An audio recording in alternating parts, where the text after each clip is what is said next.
So, along our healing journeys, a lot of people talk about letting go of anger, letting go of ways that you operate, right? Like how you respond to things, things like that. But what's not talked about a lot is letting go of yourself, your old self.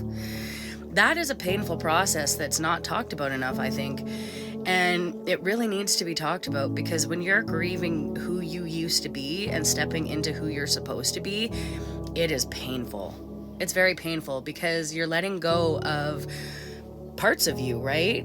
But these parts of you that you're letting go of, they are things that don't operate well for you anymore. Like how you used to operate, how you used to respond to things that you used to do, places that you would go that just are not healthy for you. And we hold on to these things. Like, man, how I've held on to many things in my life that I really needed to let go of.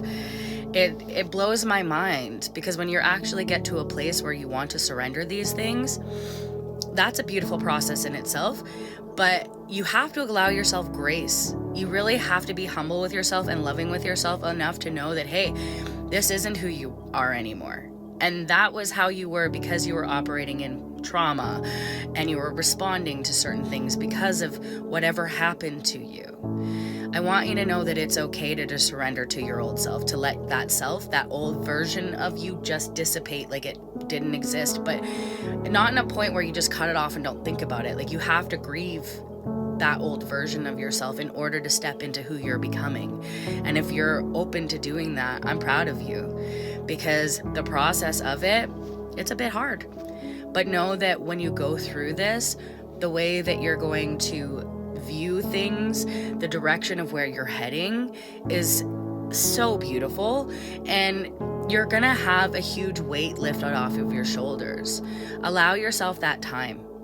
Trust me, allow yourself that time, because here's the thing: when you don't allow yourself to grieve that and to shut the door on who you used to be, it's gonna keep popping up. You're gonna still bring in those old programming, the way that did things, and that's not where you're headed, right? So give yourself grace to allow that process. Trust me. Much love.